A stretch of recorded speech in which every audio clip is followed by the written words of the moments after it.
Welcome back. This is the Whisky Couch. Well done. The Whisky Couch, indeed. I'm Gustav. And I'm Elna. And we are your hosts. And this is Whisky Tasting and Food Pairing Review number 181. And we are in Pretoria, sunny South Africa, although chilly at the moment because winter time. Nevertheless, this is, I think, the third whisky in this third bracket of 5 12-year-old single malts that we are reviewing. We've already done Edredauer and Dalmore, and today Glenmorangie 12-year-old Lasanta from the Glenmorangie Distillery, founded in 1843, and it is situated in the Northern Highlands of Scotland. And right here, I'm going to show you on the map.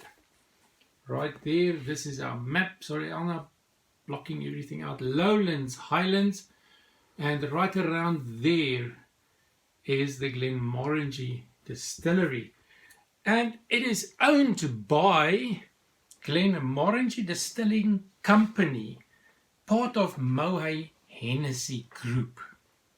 I think they also own Outback. Outback Distillery, I think that's also part of their portfolio. And I do have a photograph here. Glenmorangie Distillery.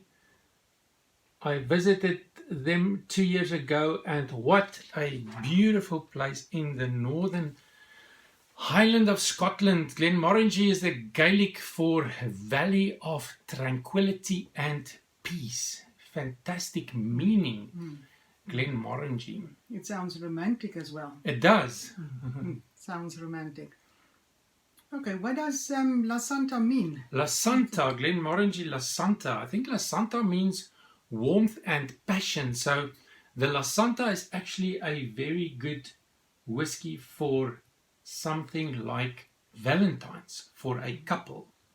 This is it. Warmth and passion. Lasanta sherry cask finish. This is what the bottle looks like. And we've got the gift box here behind us on the shelf right here. And of course, here in South Africa, bottled at 43% ABV, which is very good. I don't know if it's the same alcohol strength in Europe and in the US.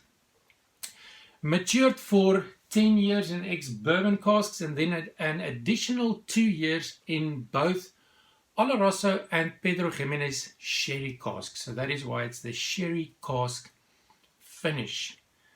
And I'm looking forward to this Glenmorangie Lasanta. So the color that we have here is a burnished gold color. It's a beautiful color. It is wonderful. Maybe there's some legs forming on the camera, I hope, so that you can see the legs there.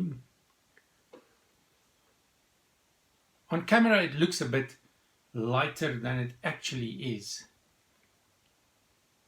On the nose. Wow. Warmth and passion. Oh yeah. Warmth and passion. Sweet as well. And fruity. I like the fruity.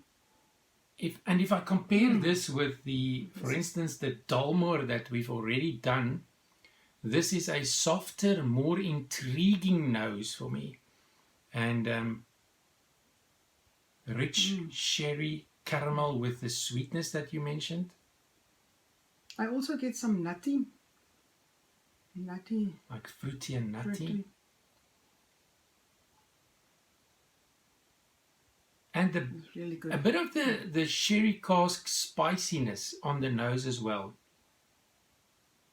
Almost like grape skins, the tannins of grape skins, but a wonderfully soft nose. It's not an in-your-face nose, it's a soft nose, and it's just inviting you in. So let's go.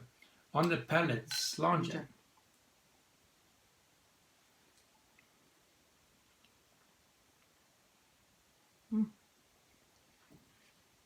I love this whiskey. This is fantastic. This is really good. Full-bodied, rich. The palate is a bit surprising. After the soft, intriguing nose, the palate is like, Wow. bam!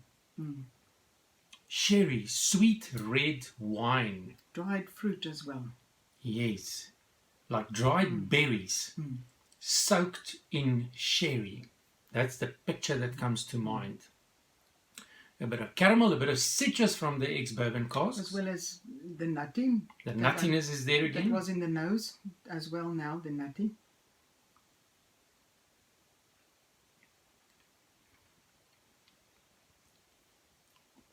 It actually has a long finish. It's got a medium long finish for me.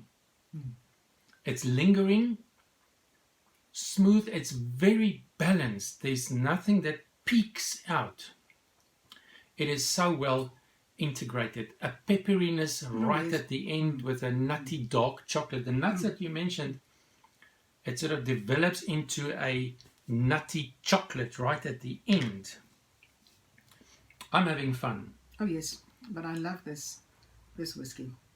Thank you. So compared to the previous two, Ederdauer and Dalmore, it sounds like you like this one better. Yes. So I've added a few drops of water. 43%. Just careful not to spill. And there we go. The influence of the water there. So after the water, and of course at the bottom of the video I've got more comprehensive notes. You're more than welcome to have a look there. I also have a long list of all the other YouTube whiskey channels. I've subscribed to all of them. They're all wonderful in their own way, and I invite you to do the same. So after the water, I get strong caramel now. Caramel is coming forward. And for me, the grape juice. Grape juice. Yes, yes. Grape juice and grape candy.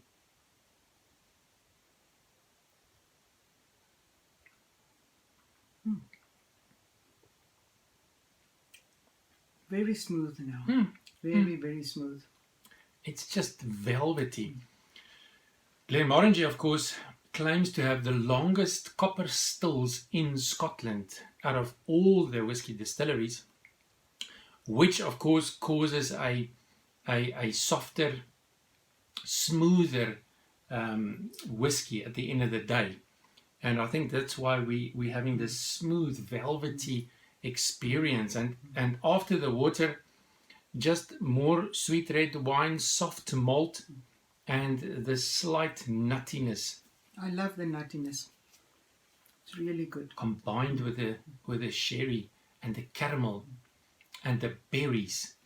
I think if I have to summarize this whiskey, I would say superbly smooth and balanced. That is just the number one thing that sticks to me. Well integrated. The price here in South Africa around 600 Rand, which is not bad for this kind of quality.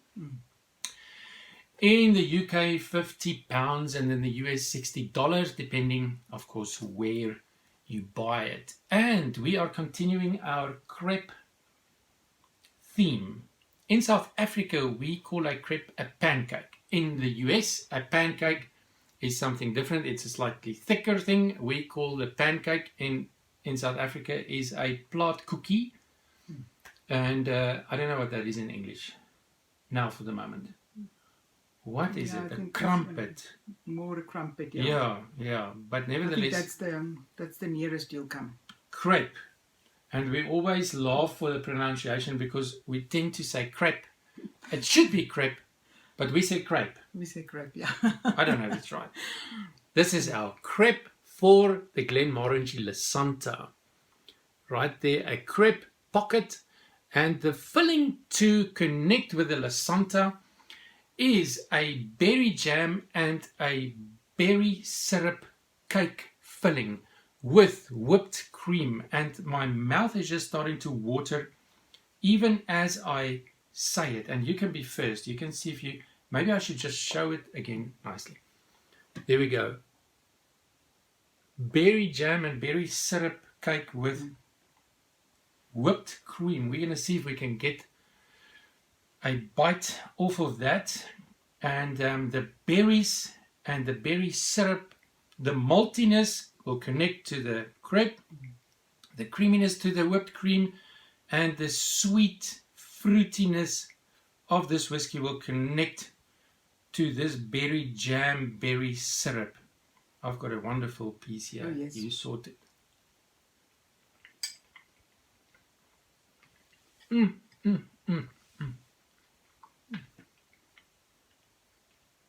That's good.